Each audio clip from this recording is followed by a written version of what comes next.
kita berbincang terkait pagi ini. Pendengar, terima kasih Anda sudah bergabung bersama kami sejak jam 7 tadi. Kita berdiskusi terkait dengan RUU IKN disahkan, investor bebas kuasai tanah IKN 190 tahun. Kita akan sapa dulu Pak Bima Yudhistira. Pak Bima Yudhistira, Assalamualaikum. Ya, halo Pak Bima, mendengar suara saya Pak? Ya, mendengar. Oke, tadi suara Pak Bima agak kecil. Ya. Oke, baik.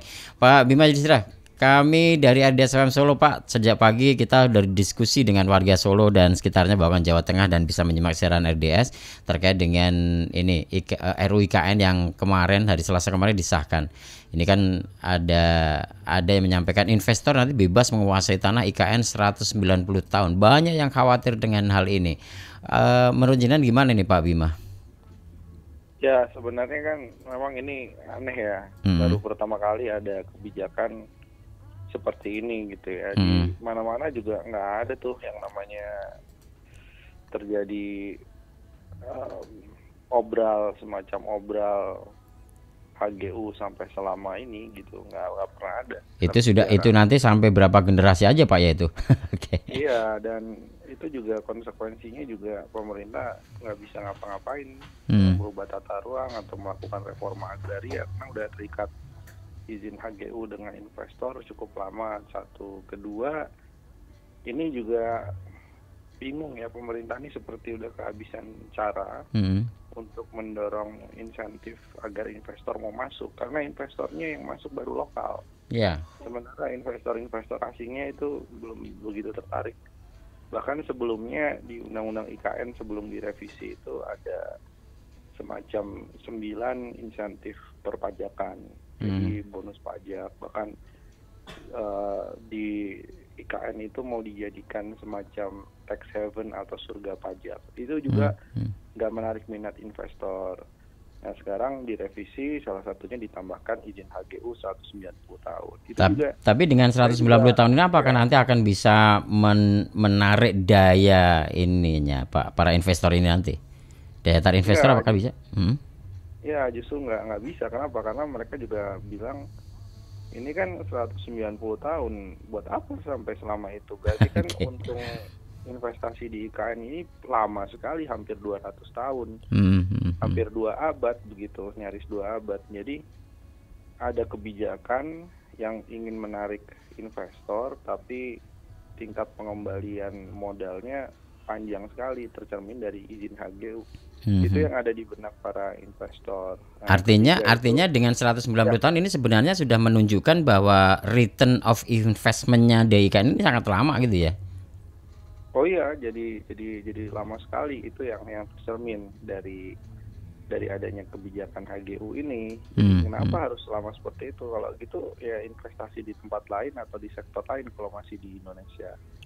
Karena apa? Karena sekarang bingung juga investor itu, bukan hanya bingung karena pemilu ya, tapi bingung juga ini disuruh investasi di IKN sementara kereta cepatnya mau diterusin Jakarta Surabaya. Berarti kan Jawa ini masih akan dikembangkan dengan seluruh tenaga dan seluruh resource dari APBN juga.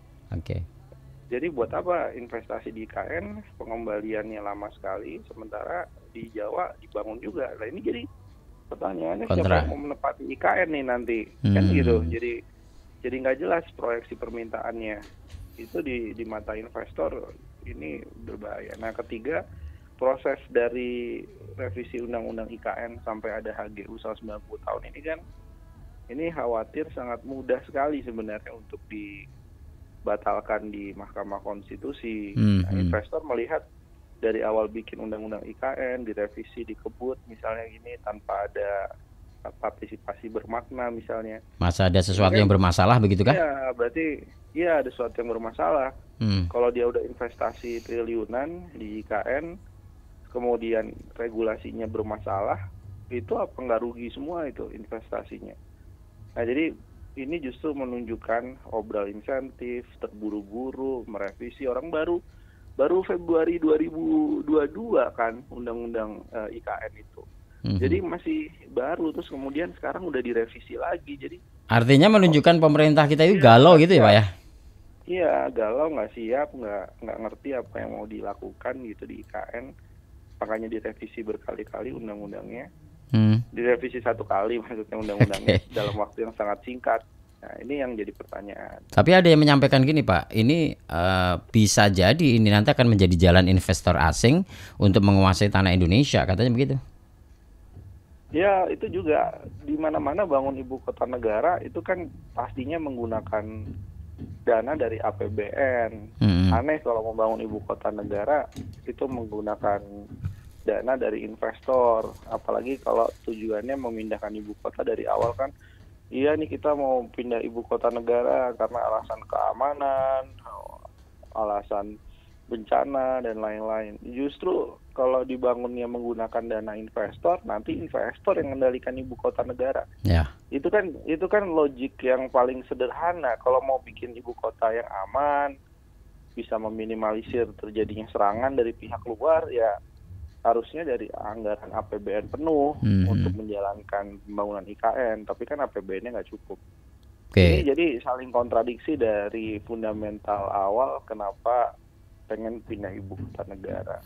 Nah ini ke depan nasibnya nanti akan seperti apa Pak kalau misalnya kejadiannya semacam itu ini karena tidak bisa menarik kepercayaan para investor untuk masuk ke sana. Nanti akan seperti apa ini proyek? Ini kan proyek yang digadang-gadang sebagai proyek peninggalannya Jokowi nanti. Ya, masalahnya yang akan repot presiden penerusnya, mau dia dari gerbongnya Pak Jokowi gitu ya, atau gerbongnya dari yang oposisi misalnya, itu nanti keputusannya pasti satu, wah ternyata investor belum masuk juga, udah obral janji, obral insentif. Kalau investor belum masuk juga, gimana solusinya? Ya solusinya berarti pakai APBN. APBN kan capres-capres ini punya program-program sendiri. Ya. Jadi bisa jadi buat mereka, wah ini nggak prioritas nih, kita geser aja program sesuai kampanyenya.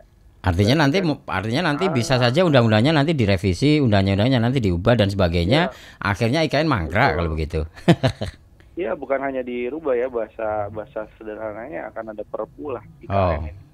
Dianulir aja karena dalam kondisi genting APBN mau dipakai untuk yang lain. Misalnya sekarang nih, semua presiden harus bicara soal pangan. Waduk kering, ya banyak irigasi kering, sentra penghasil berasnya juga kemudian sedang turun produksinya.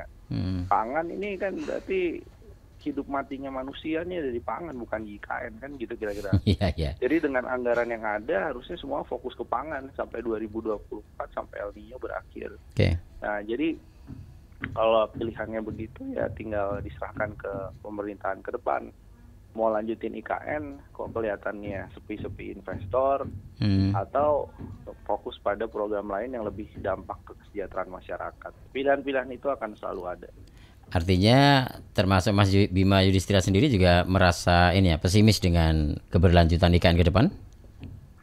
Iya tadi sederhananya gini nih, kita kacamatanya bukan kacamata rakyat aja deh, kita pakai kacamata yang punya uang lah gitu. Kan dia nanya gitu, Pak Jokowi ini sebenarnya mana yang mau diprioritaskan dibangun, dananya sama-sama besar. Jawa karena kawasan industri dibangun, pelabuhan dibangun, kereta cepat dibangun. Jawa ini mau dibilang mau tenggelam katanya. Jakarta mau tenggelam, tapi Jakarta makin nyaman fasilitas dan infrastrukturnya. Itu fakta yang tidak bisa dinafikan. Jadi kalau kita berpikir dari kacamata investor, mau masuk ke Indonesia ditawarkan proposal IKN versus proposal pengembangan industri di Jawa, pasti akan pilih industri di Jawa. Ngapain di IKN? Siapa penduduknya nanti? Ini dari keluarganya ASN. Yang benar. Mau mereka pindah ke sana, ya kita paksa pindah. Terus yang lain, yang swasta-swasta, apa mau pusat ekonominya masih di Jakarta, menggeser itu juga akan susah sekali. Nah jadi cara-cara begitu kalau menurut saya sih udah terlanjur dibikin di awal nih IKN.